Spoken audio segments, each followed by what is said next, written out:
Welcome to Not Till Now, a podcast about courage. I'm your host, Brit Stueven.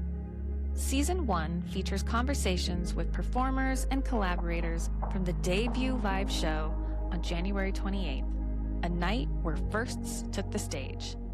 In these chats, we'll talk about fear, the creative process, and what happens after you say yes to something you've never done before. Here we go. Okay, I am so excited to introduce you to the very first guest on my very first podcast. Ed Prather is a real estate CEO and a dad of 2 who lives here in Lakewood. At the Not Till Now debut, he did stand up for the very first time in front of 320 people. And for those of you who weren't at the event, Ed didn't actually sign himself up for this. His wife, Becky, did.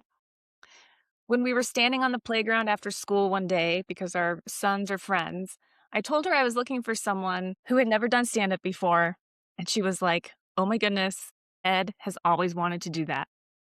So this brave human was the first person to take the stage with a set that he wrote completely on his own, and I'm really excited to talk with him today about how this came together, what it took to do this, and what has shifted since that night. So, Ed, I'm so excited you're here. It's such an honor, Brit, and what a fun experience that was at the inaugural Not Till Now event, and I'm just very grateful to be included and excited to be here. So I have to know, it's been a week since the event. How are you feeling?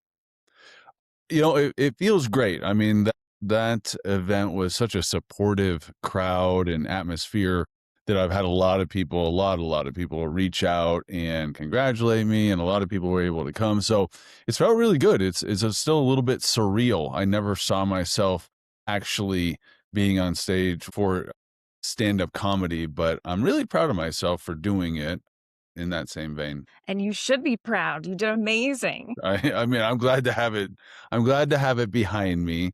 And I will Yes. say, I think I did it as well as I could have done it.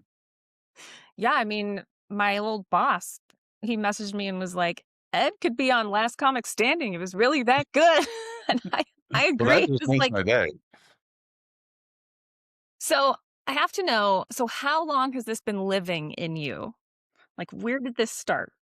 That's a great question. You know, it's funny because we all have seasons of life and you have these like markers. And I remember my wife and I used to live in like pretty far east Denver. I'm near the Aurora border. I only say that because I was going to those grocery stores and things like that. And I remember starting the note taking way back when, and so that would have been like early 2011 2012, and just here and there little notes about observing things and things like that. So I don't know that I had like this strong urge to be up on stage, but in my own delusional mind I did think that I had some material, or kind of the silliness of the world, just taking some notes. And so, gosh, I mean, almost 15 years. Wow. So a lot of the jokes that you told that night, were they ones that you had been holding, or did some of them come last minute? Most of them came last minute, actually, as Okay. funny as that sounds, because, as Britt, I talked about things being a little bit different with growing up with one eye. And that, I think that there's a lot of comedy in that, in just the world and how we interpret other people's appearances. And so it was fun to have fun with that. But I would say that all got developed, probably in the first week or two of December. And then it became a lot of repetition and trying to get the timing and cadence right. So, yeah, it was a Right. little scary just because that wasn't any of the material I had in my little notes section on my phone. So what kind of material was in your notes? Oh, gosh. I mean, an artist can't give away a secret, right? But I would say it's like, I mean, I hate to even mention, this person's name in the same sentence, but, like Seinfeld, just the silliness of everyday things where you're like, Yes. that's It's crazy to see some of the things that have become normalized, whether that's all of us staring at our phone all the time or the trials and tribulations of having and raising kids. Right. It's all over the board. And I think I'm probably taking a few notes a month. Oh, I wow. mean, you get a lot of material when you go to places like airports and things like Yeah. that. Everybody's in a hurry trying to stampede each other, and it's an interesting space, but I've always found it just kind of fun noticing the silliness of the world around us. And have you shared any of those jokes with anyone that are No. in your notes? No? I mean, like, I'm sure that I've mentioned it. If it comes up, I'm not like going back to those notes and testing anything by any means. But Right. if something comes up, I definitely don't hold back. I'm a person that's always been like, I don't really hold things in. So if something appears silly and I think it's Right. funny, I'm gonna probably share it with my wife or my family or the group of people I'm in. And if I'm not in a group, that's when it really goes to the note section. And now since the event, I'll say or hear something and I'll be like, oh, you know what? Instead of just putting that out there, I'll take notes right then if there's a good response, from Okay. people I'm with. So no, that's been kind of fun. Yeah. Oh, that's Yeah. yeah. So, do you have any comedians who have influenced you? Do you have any favorites? Oh gosh. I mean, I really like, unless it's like a little too raw, like Andrew Dice Clay. I remember my parents like would not let me watch him, and that's just a little too intense, maybe. But I like everybody. I have a lot of respect for comedians just because a lot of times the crowd in the space is not as supportive, and so going out there and testing things like that like sounds scary Right. to me. But I mean, what feels fairly tame, like Jim Gaffigan. I think my favorite, and it's just because I grew up, it felt like right alongside, but like I just think Seinfeld is very funny because it's very much like normal life. Yes. Nate Bargatze I think he just has amazing timing, and so it's fun Yep. to see him like really come up, and how big he's gotten. But I'm not I'm not somebody that like knows the ins and outs. I like most of what I see. I feel like Right. I'm not a sophisticated comedy person, but I will say the biggest or one of the biggest comedy festivals in the world is in Montreal, and it's in the summer every year just for laughs. And I'd really Okay. like to go to that because there's a documentary and it's just funny, and to see people that vulnerable, I just have a lot of respect for it, and even more so now that we're a week after the Not Till Now event. Right? Oh my Yes. gosh, yeah. Yeah.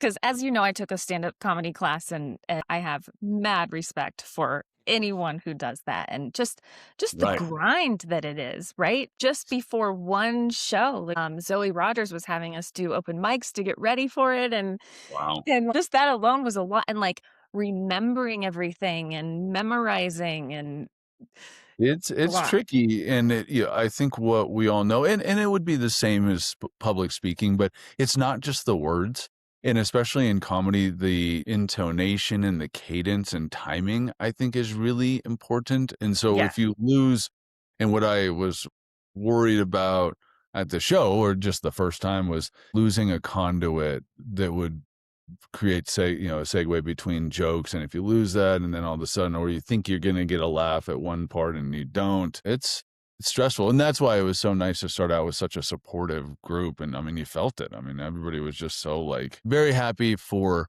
all the performers, and it was just such an amazing event. So kudos to you for that. Oh, well, thanks. I mean, yeah, it was Of course. definitely a big priority to get people in that room who I knew would be really supportive, but I think it also came organically. I mean, people who said yes to that were really into it because there's nothing like witnessing someone's first. I mean, you cannot get that back. That's like it's one Right. and done, you know? So it's like, "Oh, I want to see this. I'm so excited. They're so brave." Absolutely. And I think everybody did so well that I hope it's the foundation of many more events, not till now events to come. Yeah, yeah, I hope so too. So I got to ask though, Why hadn't you done stand-up before? What was holding you Well, back?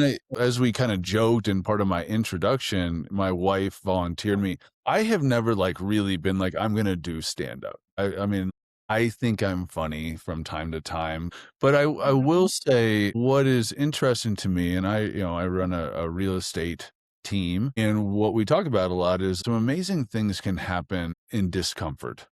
And Yes. so, like, doing these things and, maybe it's a confidence boost that shows itself in different areas of your life afterwards, or Mhm. just like, "Oh, wow, I never saw myself doing that." So, what had initially started off as like, "Oh, I'm not gonna do that. I don't want to."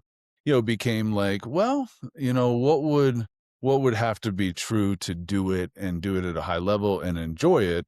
And for me, Mhm. that realization was reps. And I think with something, I mean, I hate to stay in the real estate realm, but if you're going to take a listing or a listing appointment from a stranger and it's an expensive house, like you want to be ready. Yeah. And in like anything in life, as your first time, I think the only way to do that to outweigh um, the newness in the space is over preparing. Right. And I mean, just to the point where it's like my brain can't not do this. And I think that that's where I was. And that was really exciting for me going on stage and feeling prepared Yes. because I've had, whether it's putting on meetings or otherwise, I've had moments of feeling not prepared, and that's equally as bad as this was good. And so, I was proud of myself to give myself the reps and the time and to be really clear on what I needed to be as good a performer as I could be. And again, with all the support from the other performers and you and everybody, it Mhm. just made it a much safer place. I mean, if I were going to go out and do an open mic, I would never do an open mic, or at least not as my first one, because that's a very judgmental space. And that's what it's for, but it would be different. And now what's very interesting is, there's some open mics around our house here in Lakewood. And I'm like, yeah, I'd do that. I mean, Yeah. the fear is burned off. For me, it's also, I think, being objective and saying, "Hey, I've got these bits and they're not very good." Or being like, "These are really funny and I need to develop them a little bit." And it's the same Right. thing. Like I put on sales meetings and I've come away a few times and said, "Hey, that was a stinker." And for one, being willing to go, that was not my best work, whatever Yeah. it is maybe doing. And then hey, what needs to change here? And usually it is in the preparation. So Right. that change and that boost of confidence, I would have to prepare heavily again. I don't just am so impressed by comedians who are off the cuff, like working the crowd. Like that to me is like just crazy, but in such an amazing Yeah. way. Yeah, I feel a newfound confidence, and I mean whether it was out of support or pity, got it. So I think that's a good sign. It was support. It was support. So, okay, now going back to preparing, I'm so curious. So I know you've got your notes app and I know you Mhm. accumulate things, but what did it look like for you to put together this first set? And how were you practicing? Because I mean, I know you told us that at rehearsal that you had been holding a dart in your basement and had That's right. practiced like 60 times. I want to know more. Yeah. Oh, absolutely. I'm happy to share. So initially, like all of these types of things for me, started as an outline.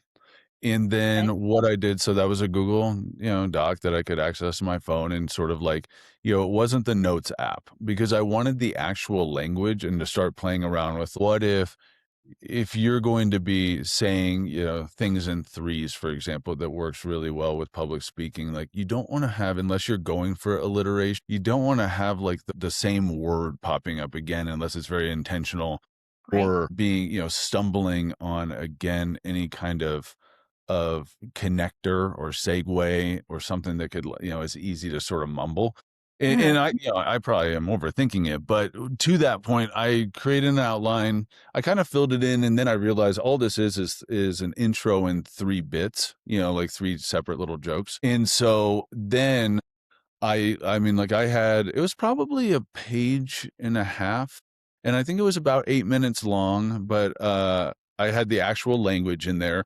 But then probably in early January, and knowing that the event was at the end of January, early January, I was no longer looking at the Google Doc. I mean, and had, the notes was well behind. So I had labeled that Google document stand up January 28th. And so with that, I got down to that language I really liked. It had made some changes. Like you said, I did it. I started doing it in my car every day on the way to and from work. Okay. But then you need to start to like understand. I'm like coming off like I know what I'm talking about. I don't. But then you need to start to understand like how you're going to be on stage, and Yes. are you pacing? What hand does the mic need to be if you're going to do this or that? So that's where the dart came into play. And then Yep. actually I upgraded because I found my daughter's fake karaoke. And so just you don't want to be surprised in the wrong way.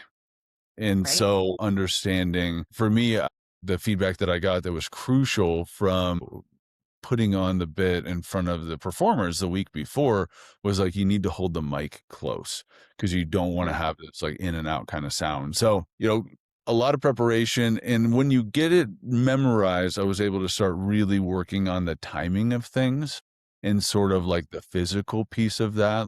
Hey, I want to look up or I want to be able to work the four quadrants of the space. And like I said, by the time I probably did it 5 or 6 or 7 times that day, and I knew if I hit the intro that I'd be off and running, but I Okay. didn't want to miss part of that. So I was thinking like, if you get, caught in the moment, you need a mechanism to get you out of that. And I didn't bring any notes or anything because at that point I know I'd be hopeless. So I was like, all that can get me now, at least in my mind, was like a migraine. Like I get a migraine. So I was like, just don't look at those lights. Right. Like I said, I am proud of myself to be able to say at the end of the day, I gave that bit the best I could possibly give. And I think it went really well and it was fun and it was Oh, really yeah. fun to go first. And I think, starting on a comedic note was really fun because there was a lot of a range and it was really special having really heavy subjects. And I think that there was a little bit of a comedy factor in all the presenters or most of the presenters. But I'm grateful to kind of start it off because mine was pretty silly. Like it was pretty lighthearted. Yeah, yeah, yeah. But on that note, I mean, was some of it cathartic to you? Because I know, there had to have been moments, especially when you were a kid and you're talking about Halloween and that one Uh-huh. dad was like, come on, tell me the secret to your Uh-huh. makeup. I mean, I know yours was full on silly, but was there pain underneath that? I wish I could say there was only because I think it would be more interesting. But my parents did a really good job in saying, hey, this is not a crutch. You're still going to Yeah. be held accountable to do the things and to achieve what you want to achieve. And I really appreciated that. I think that it could be, and maybe thinking through it, but like I was never hurt by any of that stuff, Mhm. quite frankly. I mean, my middle school and my early dating life was not very fun, but like even that, like it was fine. I think I was overtaken by the intensity of performing and doing the stand-up comedy versus material. I didn't really feel there was nothing where I was like, "Oh, whoa, this is, a little scary." And I think if I did it a million times, maybe, but I really give my parents credit in saying like, "Hey, this is what it is. You're capable," and that's that because I think it could have been a very different life if it's something that you're like, "Woe is me" all the time. So again, I Right. wish I could say it was cathartic, but it was fun for me and Yeah. it was silly because I think, what my wife said is like, don't make fun of yourself. I was like, that's not this. This is making fun of everybody else. And, Yes. obviously not with any kind of malicious intent, but just sort of like, hey, this is how the world is when things are a little bit different. And I think that sometimes is a good thing to remember because we're all different. And whether it's that day on what we say or how we look, or grace. For sure.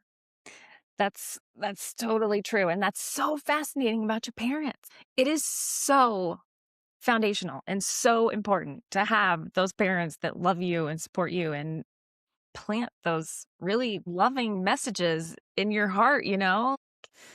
Yeah, yeah, and, I grew up an only child, but I've always had a very tight group of friends, and I think because I was born different, that I have gravitated towards other folks that are different, and it's been, I think, helpful for both of us, where Mhm. everybody wants to talk to somebody, and people don't wanna be discluded. These days, it kinda is what it is as you enter adulthood, but, I'm in Right. formative years, and especially there's some years there where people can be pretty mean, and so I'm happy about that in just Yeah. having that support group and trying to be that support group for others, or, that support system where it's like, "Hey, this doesn't need to define us, just the fact that we're different. In fact, it can be what propels us." Yes. Oh, man. That's so cool. So going back to being on the stage, I'm curious. So you were talking about how you were kind of scared of some things falling flat, but to me it didn't seem like anything did. I mean, was it so cool Yeah. to to hear the audience laughing? What did that feel like? Yeah, that's a great question because I have found myself in my life to be extremely overconfident, and where, my, my wife is like, "No, like, don't do that." But it's who I am, and I felt good. My wife had seen the bit. That was the only person who had, and my kids too, 6 and 8 years Oh, good. and Okay. now it's in our kitchen. And so I kind of like I was like, "Hey, this is silly enough. Like it's funny. Like it's not going to be just something that's just like nothing." But to Yeah. get the feedback was incredible, and I think that's what would allow me to do it again. Where I was like, "Oh wow, this is like fun," and Yes. then we get to play off the crowd and tighten up a little bit of the cadence, and sometimes let it breathe a little bit, and that was really fun, and some of the stuff I thought would really hit, was well received, and, but some of the, stuff that I thought would be kind of just a quick, tiny bit, really resonated, and so I thought Yeah. that energy was incredible, and just being able to feed off that, you hear about that with performers, and if you remember the week before when we had done our rehearsal, I mean, my voice was fine, but my hand was a little shaky, and that Yes. I thought that was normal and fine, but it wasn't shaky the night of the event, and, like, that's what I was What?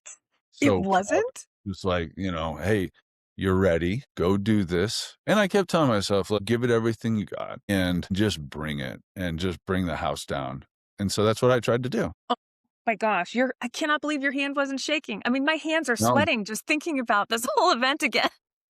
Well, and I had coached everybody that I had there to really scream, and Nice. so when I walked out on stage, I just felt a tremendous amount of love. Yeah. That was that really changed the performance for me because I was like, "Oh, wow, like, this is," and you and I had talked about it, but the reality of that and the support and what it looked like and felt like was amazing, and I'll never forget that. That experience will always be very special to me. Yeah. So I know you felt pretty confident, but the day of, walk me through what you were doing. And I know you practiced a handful of times. Was there anything that you were doing different? Are you a superstitious person? Were you walking extra carefully so you wouldn't injure yourself like I was? I've burned up all my superstition on my Denver Broncos, so I know there's nothing I can do. But, I wanted to feel good, and so I had a very particular outfit I wanted to wear. I knew that I didn't want to eat something that had any potential to, mess with my stomach or, Right? and so outside of that, I was worried about the day before the day came because I was like, that's going to get very real. And I had these waves of anxiety leading up to it. And I was like, no, it's fine. Like that's normal. It's okay. But Yeah. I wasn't anxious that day. And just knowing how I operate, I mean, I've never prepared for anything like I prepared for that. And Really? Okay. yeah. So I was very proud of it. I was very proud of just the fact where it's like, "You're ready," and there was some self-talk in there, just like I said, like, give it everything you got. And so I didn't do a whole lot different other than I have a commitment that I want to see my children every day and have some quality time. And so, wanting to sequence everything out, am notorious about waiting to the last minute. And so I just really gave myself and parsed out the time correctly on that Mhm. sequence. So I'm not running in. So I was there with you a couple hours early and just kind of, taking in that energy, and everything was where it needed to be. And that felt really good. Yeah. Outside of the practicing, I think hitting that sequence to where when it's game time at 7:09 or whatever it ended up being, you've checked every box, and you're in a Yep. spot knowing that this is something you've never done, like, put yourself in a position to succeed. Yes. And you did. No, thank you. What was it like being in the green room with everyone? What was the vibe like back there? Because as you know, I was up by Yes. the curtain watching every single thing. Well, it's, before the show, I think it's really interesting because not a whole lot of talking. I mean, there's some pleasantries and things like that, but I think everybody was just getting dialed in mentally and really honed in to do their piece. Right. And clearly that worked very, very well because everybody performed amazingly well. But afterwards, a little bit of the same because you had a lot of the folks that had not gone yet, but very Right. happy, very supportive, and a lot of support and slapping on the back, when I got back into the green room. Mhm. And then I just wanted to do the same and just Yeah. take care of the fellow performers. And, it was even with the intermission, it was a very quick event. And I think that's Mhm. because it was all really compelling performers and performances. And so I felt fully engaged with the performance the entire evening. And I ended up sitting with my wife for the last performance. And that was really nice, just connecting because she was so supportive in this whole thing. Oh, you went out into the crowd? Yeah, I did. Because she was There right was on the very edge. So I was able to like just slip down for a few minutes and then slip back out. Oh, that's so cool. Was there a Yeah. seat or were you in the Yeah. aisle? That's the only reason I did that, is because she was Oh, like, "Yeah, there's a seat right next to me," and it was in a way where it wasn't gonna be disruptive, so I was excited to do that and just, I would never have done it regardless if she would have, volunteered me, but just without her support, and she was so supportive in that journey, so that was fun. and that's the thing. I there's so many moments where we don't really think that something's possible until someone else says, "Maybe you could do this." So, I just love how that all came to be. If I was not on that playground with Becky that day, I know. would this have even happened, I had no idea. And what I'm learning, because I just got coffee with Nathan yesterday, Oh, great. your good friend, and he was like, "I had no idea that this was even something he wanted to do." I know. I mean, I think there's a big gap between like, "Oh, that's kinda funny, I'm gonna make a note about it," to getting on stage in front of 320 people, but like I said, it's all about the journey, and what a fun moment, that was in my journey and, connecting with everybody, and I have to ask, so what made you wanna put that on? The Not Till Now with that premise and everything? Oh, man. So, it's been a long time thing for me, a long time dream, um, that goes back to 2015 when I was living in Germany Wow. and going to some startup events. And have you heard of Startup Weekend? My cousin has a startup, and he may have mentioned it.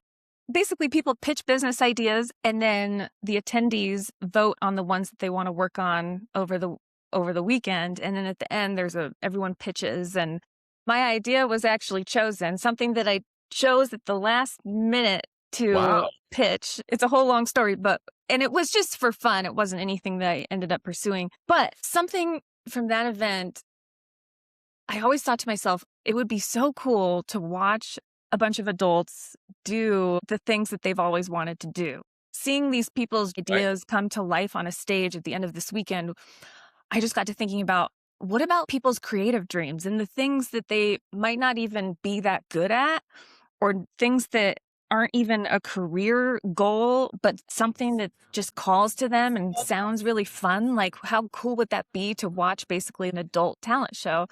And so I always had this idea of people doing a dance routine in astronaut suits There you go. and how that would be just a random funny dream. And that's part of the reason why I wanted to come out in an astronaut suit, just kind of like a full circle thing. But then as time evolved and my career has evolved, as I mentioned in my intro, hosting Moms on the Mic and watching women get up for the first time and speak for the first time or have their name pulled out of a bowl to do open mic, you know, watching people who are not experienced do an incredible job and Right. be more relatable than you would even think is so cool. And so after the very first Moms on the Mic, I came up with the idea of Not Till Now. It's in my notes app, but I Wow. I love couldn't that. figure out how that would really look. I really wanted an event where everyone from every walk of life could come. And as much as specific spaces are so important, mom groups and certain women's groups and whatnot, I just, from that night, like wanted to bring everyone together and have people witness different things, right? Have men watch women stand in their truth and have women watch Right. men be vulnerable and so it was something that was definitely percolating, and I couldn't quite get the courage to make that event because I wasn't sure how people would react. Right. And then, and then I just decided it's time. But I think had I not hosted 3 Moms on the Mic events and Right. my book launch event, there's no way I would have said, okay, it's time. And I know it was insane to have the first iteration of something like this in front of an auditorium, but that also made it magical. But Yes. it was also just kind of like how you now have confidence to do an open mic because you've done this. There's been proof along the way of like, okay, it's really cool to watch people be vulnerable. Watching people do something for the first time is a huge honor. So I just said, all right, let's I do love that. this.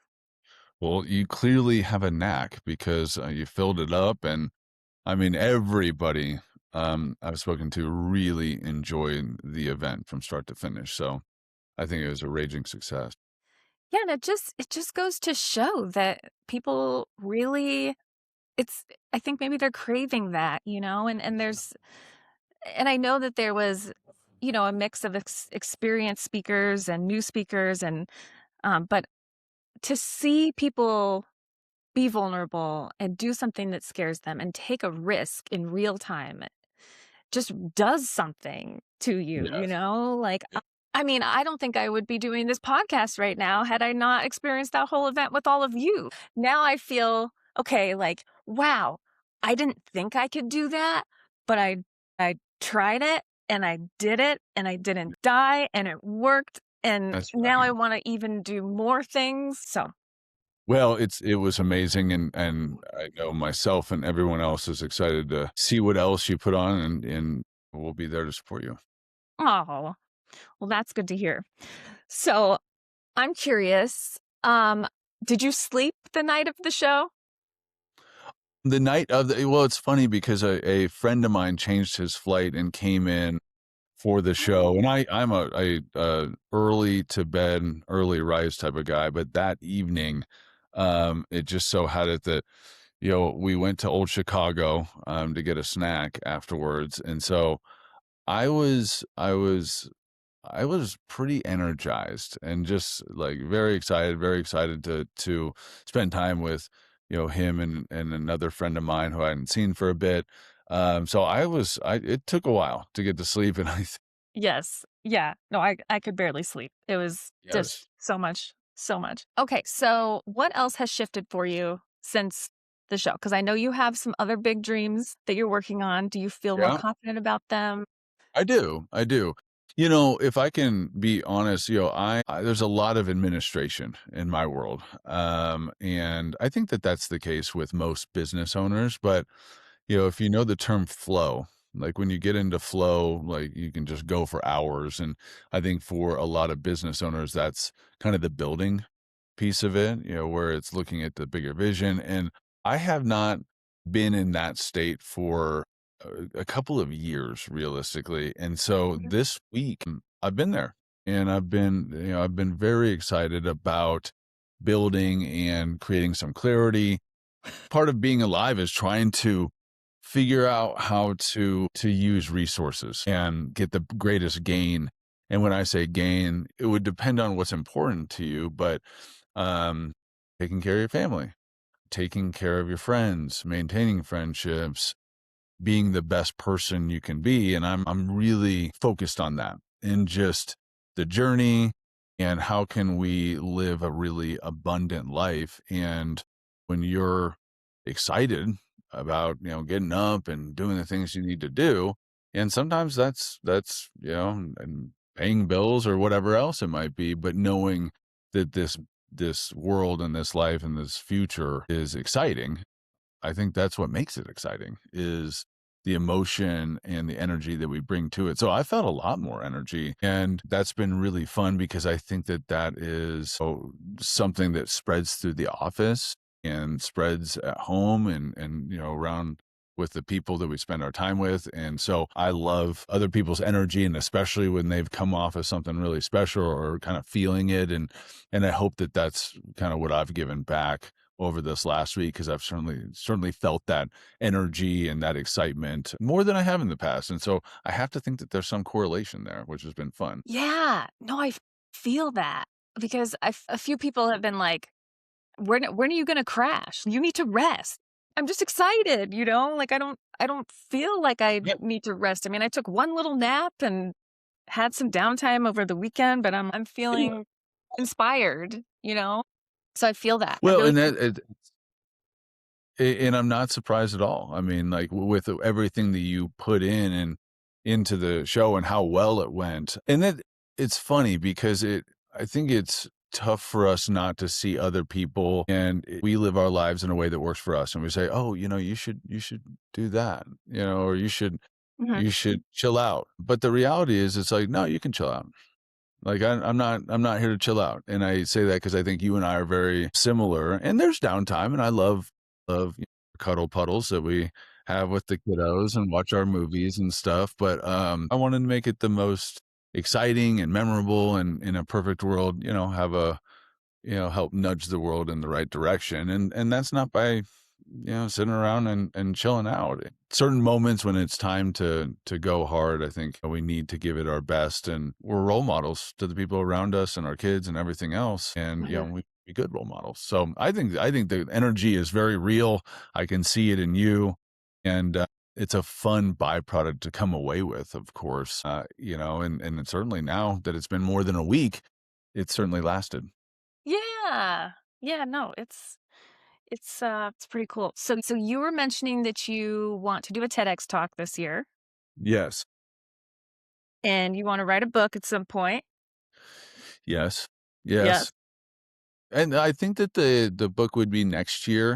I not that it really matters, because I would do this for me, and I just feel like I need to put some things down. Like I just need to get some things out in the world, much like Neha.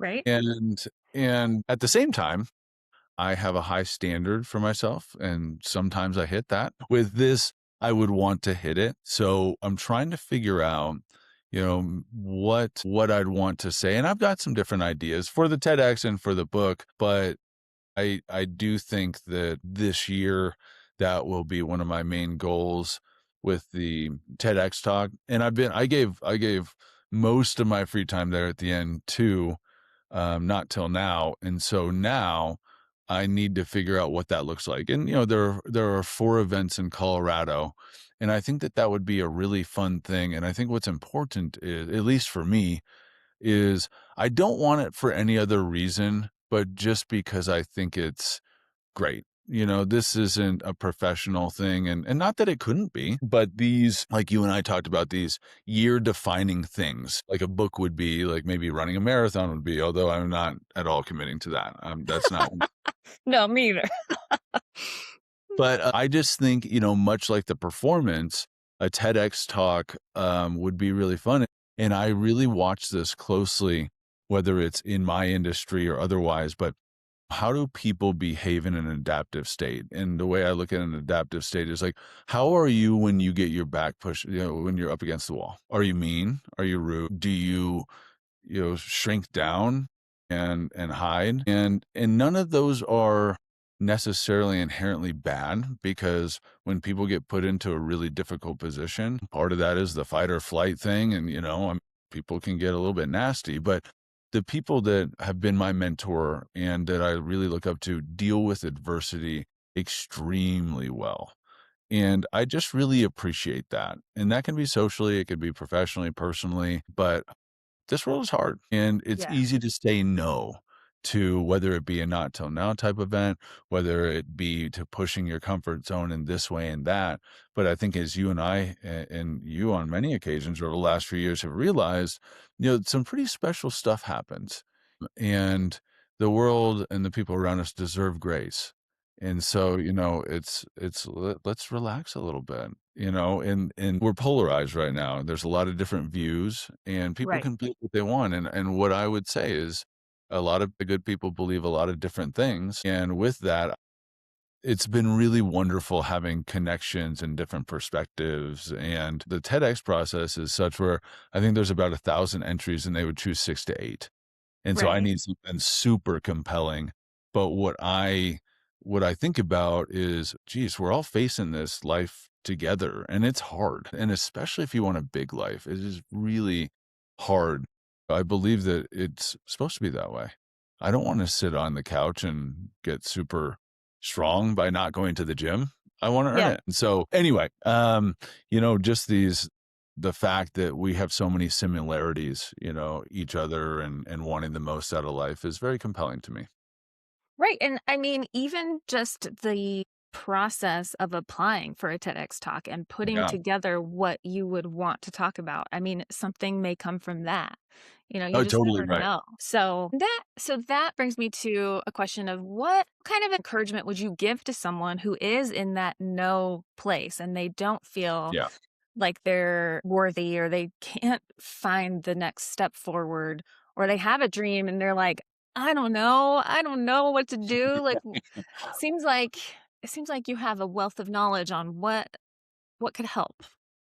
Well, and I appreciate you saying that. I don't know if I can totally agree with that. I take on too much, and I've always done that. And generally, it's okay because you still end up doing a lot of the things that you want to do, but it can be very difficult when you say, someone says, "Well, just do the one thing that means the most." Well, how on earth would you figure that out? And right now, I was thinking about this yesterday. Well, there's 6 things that are really important and really urgent, and somehow I end up going in a completely different direction that isn't helping on any of those items, which is just a little bit absurd, but it is the world, right? But what we talk about a lot in with our team and even at home is nothing can get into the way of massive action. And so if you just go, "Hey, I'm here to work," and I have been the, paralysis analysis, planning to plan to plan to plan. But if you just go, all of a sudden things will happen. And so the lead measure being effort, the lag measure being reward, a lot of times early on, especially, you don't get the reward. And so now you have to have just like a lot of grit. And you have to say, like, wow, have applied 7 times and I cannot get them to say yes. Well, you can quit, or you could say, obviously, I need to make some changes. But even Right. with the rejection, I think that you start to see the progress. You go, oh, that was a little less harsh, or I got a little bit further. And so then the psychology connects. And in our world, a lot of calling is part of this. Like a lot of calling people that you don't know potentially, and that's very scary. It can be hard, and people can be very rude. But when you start to do that and you get your teeth kicked in the first 10, it's not fun. But when you do the first 100, and then the next 100, and then the next 1,000, all of a sudden special things start to happen, and then the lag starts to catch up, and you say, wow, okay, not only am I now building a business for myself, by doing this thing that I despised or I was scared of. But now it's not about the business. It's about the things that we can do. So I always wanted to take my mom to Florida, and now we have a trip scheduled. So now my life Oh, is changing, you know, whatever that might be. And so with all of our agents, I mean, like it's not once a year, it's a lot. Getting down to the why. Because if you got all the money in the world, like you're not gonna do it. You don't need to, you right. know. Just it's unless you really like sales, but I don't see many billionaires making cold calls, but they probably have in their past. But really going back to what is important because, I mean, obviously in this frame, we're talking about making a living, but I mean, our goal here is to change the lives of every client we work with and every agent that is on our team. And so it's not the commission check. It is the things that they're doing for themselves, for their family. And so that starts with action. And it starts with doing what is really difficult when it's inconvenient.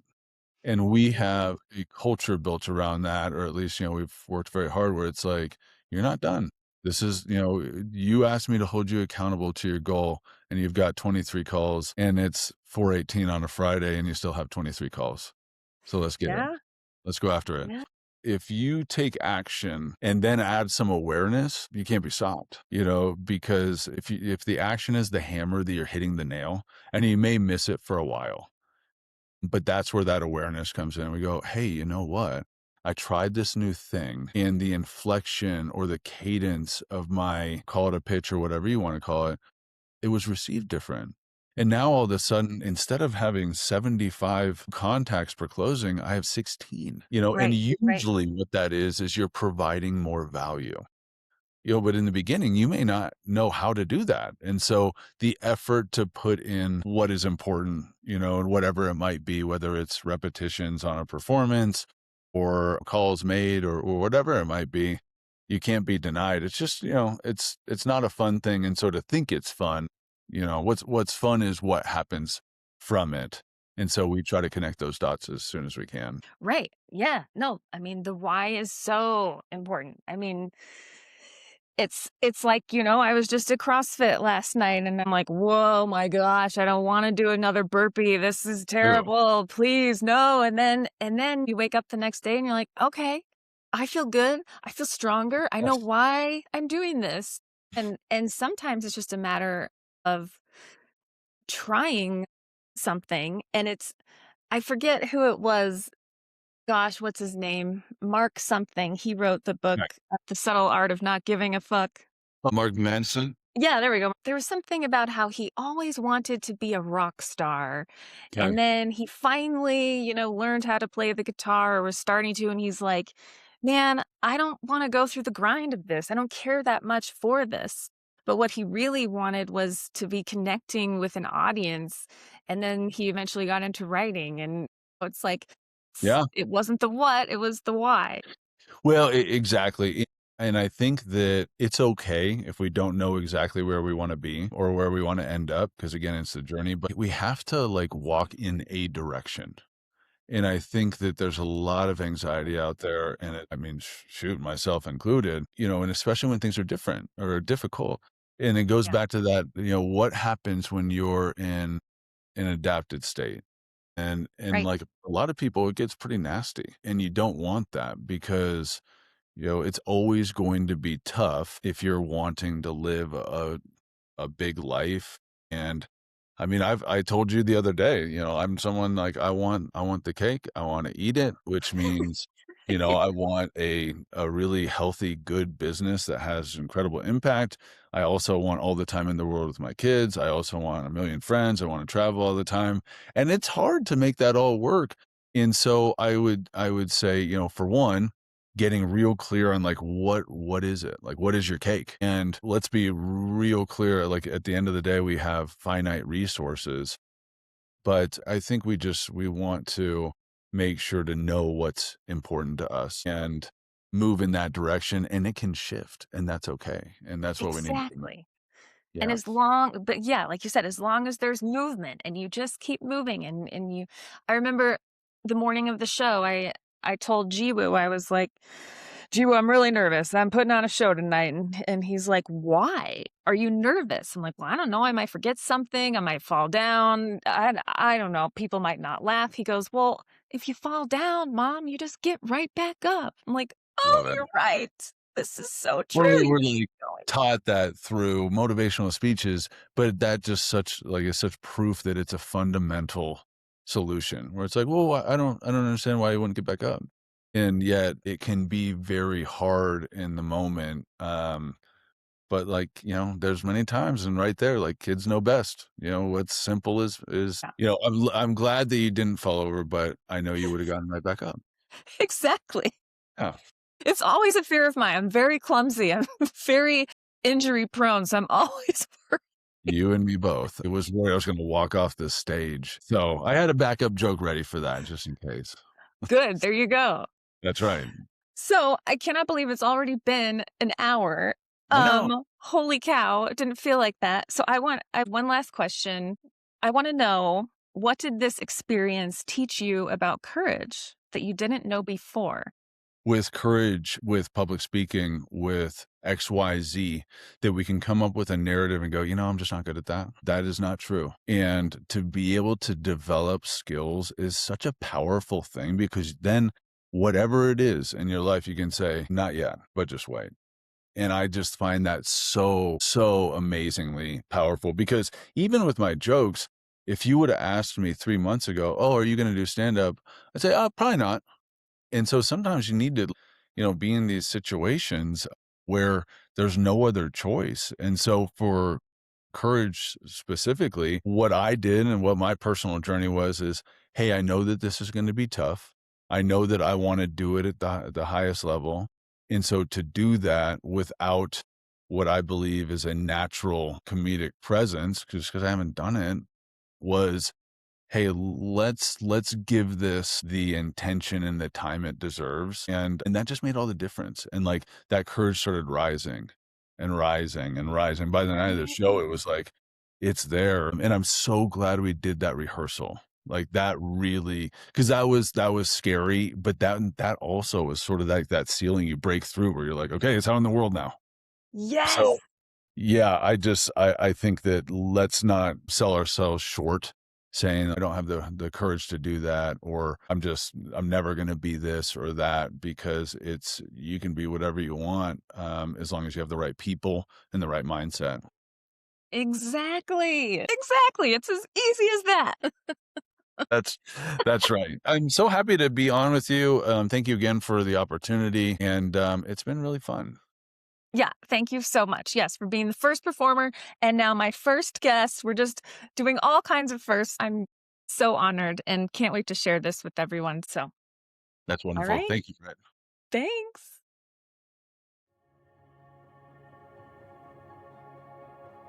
Thanks for listening to today's episode of Not Till Now.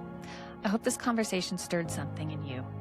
Don't forget to check the show notes for a recap and ways to stay connected. And if you know someone in your life who needs permission, send this to them. See you next time.